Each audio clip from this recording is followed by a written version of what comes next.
What's up guys, Max here. As usual, another huge update for Dragon Ball FighterZ, this time in the form of multiple character appearances, 3 official announcements, and 2 potential really huge hints that could be for another couple character announcements in the future. Now, all this stuff is coming from weekly scans of a magazine that are in Japan, specifically showing off the fact that there are new characters, they got new moves, and the roster is just getting bigger and bigger. And once again, a big shout out to Shonen Games. If you guys want to check out these full scans, the link is in the description below. Now, the big portion of this reveal comes specifically from the Majin Buu saga, and for the first time in Dragon Ball FighterZ roster, we have a fusion character between Trunks and Goten, and it's Gotenks. This character seems to ooze personality in every single fashion, especially in all of these screenshots. And I'm kind of a fan that they went with this character, especially after researching a little bit, because he has a hyper-dynamic personality, is really damn flashy in everything he does, and I think looks absolutely awesome in-game. If you want to talk about a whole bunch of things specifically, we do get a couple of hints at few potential supers that the character is going to have, especially some references to the show with all of the weird kamikaze ghosts that he has. If they touch the opponent, they do big-ass explosives and things like that. He's also got the weird, like, Ultra Buu volleyball sort of move where he would wrap you around these rings, put you in a ball, and then sort of spike your ass down to the ground. The cool part about this attack is that in the show, I'm pretty sure he primarily does it with Piccolo in the one reference that I saw. But if you do this attack with other team members, it will actually change how the attack looks depending on who you do the volleyball toss and spike with, which is a nice little reference. I think they directly show Piccolo because it's referencing what happens in the show, but it is neat that they're adding all these little other changes. If you do things with other members of the roster, you get different sort of results, which reminds me a lot of Krillin showing up in Android 18 Super, which normally doesn't happen unless Krillin is on the same team, which is just a nice touch.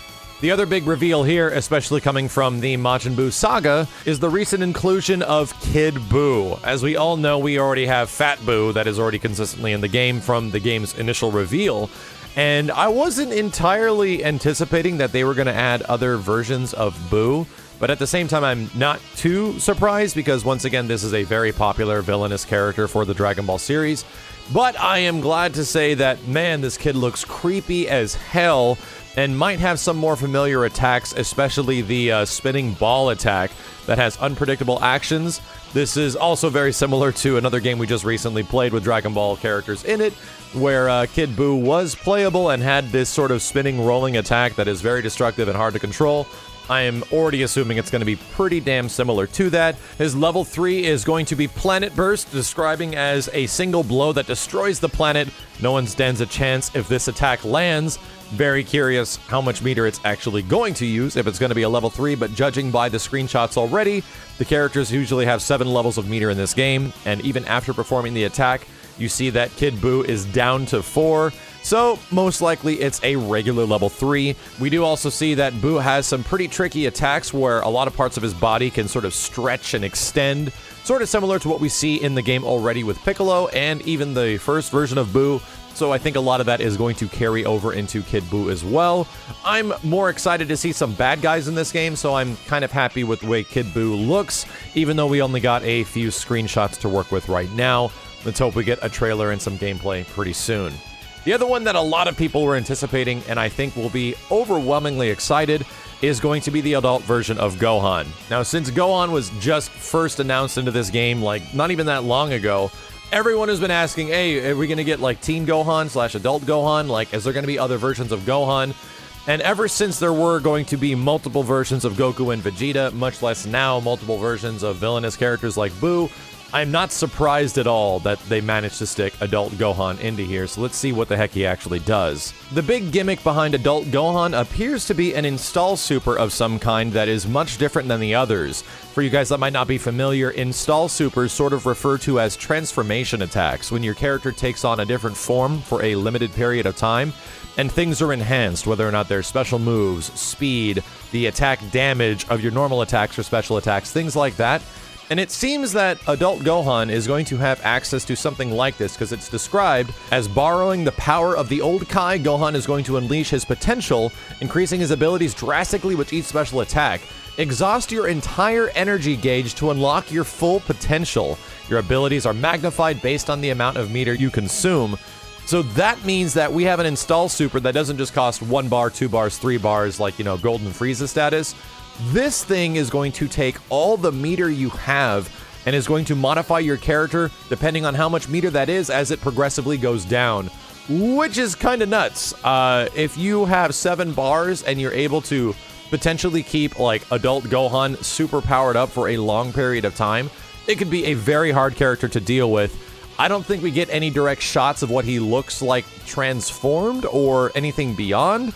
So I'm curious to see what it actually looks like visually, because the only other thing we've seen is the ultimate Kamehameha, and it's described as using your ultimate power and fire a Kamehameha with everything you got, the firepower and number of hits in a completely different league from a normal Kamehameha, which is sort of par for course with many other characters and large Kamehameha sort of attacks.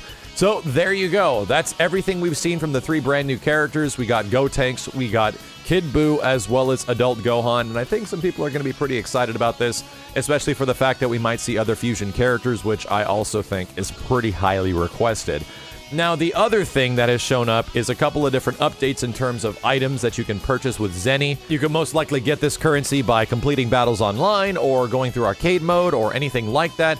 And you can buy color variations, titles, the usual fanfare that you kind of see in a whole bunch of ArcSys-style games. And there is a very interesting thing in arcade mode here, especially considering the fact that it shows a dynamic path that you're going to take in arcade mode.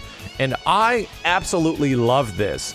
It's described as taking a predetermined number of matches, like you're going to only fight so many matches in arcade mode, but depending on how you win fights, how you lose fights, maybe even how you finish certain fights, your route is going to change depending on the battle's outcome, which is awesome. This means there could be potential like hidden lore fights in there. There could be even hidden boss fights, which would...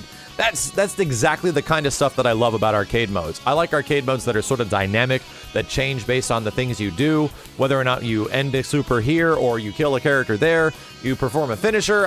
Even things like that in other fighting games I absolutely love, and sprinkle in some small hidden fights, some sub-boss fights, some final boss fights with other secret boss fights beyond that. That stuff is great and is kind of reminiscent in what's in Street Fighter 4, although it's a bit basic in Street Fighter 4. I really just love the fact that you can fight like Evil Ryu, if not Oni, at the very end of that thing if you do well. And I hope that there is some stuff like this in this arcade mode. Now, the other big aspect of this arcade mode is that if you start doing a CSI zoom-in on this shit, people are getting a little speculative as far as what could be showing up here. Now, I can't draw any direct conclusions, but I think that this is done intentionally to give us a decent idea at what characters could be coming next. The one that is pretty obvious to me is Beerus. Now, everyone has been predicting that this looks almost identical and doesn't really line up with anybody else in the roster right now. Could be a hidden boss fight, might not actually be a selectable character, but if it's Beerus, I'm really not surprised if he's going to be in the game in any way at all. I was already kind of anticipating that that would be the case at some point. And the other one is potentially a probable pretty big hint that Hit is going to be in the game, but at the same time, I could see this even being Captain Ginyu. Like, there's no other character in here that looks like Captain Ginyu as much, and that character's already been announced, and we already know that they're in the game, so this is sort of a toss-up. I don't think that it's the case right here. I don't think that is what they're showing. It does kind of look like Captain Ginyu, but at the same time, am I surprised that a character like Hit would also be added to the game? Like these newer Dragon Ball characters? Not at all. Of course, they want to cross-promote with anything that's going on currently in Dragon Ball Super and stuff like that, so it just makes total sense. But there's a good chance that Beerus is definitely a confirmation with a pretty big hint that Hit could also be a character in the future. I wouldn't be surprised, and I actually think will be the case leading further into Dragon Ball FighterZ future announcements. That's all we got right now, guys. Dragon Ball FighterZ is getting a ton of updates. There is a ridiculous amount of characters that we have not touched at all ever since the beta release of the game, much less the versions that I've played. I am very much anticipating future releases of these characters, much less the preview events that'll be coming in the future, hopefully, to play them, and maybe I'll be included with those to get you guys some exclusive footage, if not breakdowns similar to all the other things we have done with all the damn characters at the beginning of Dragon Ball FighterZ. Let's hope that comes sooner than later. As always, guys, thank you a ton for watching. More updates as soon as possible. My name is Max, and I'll see you next time.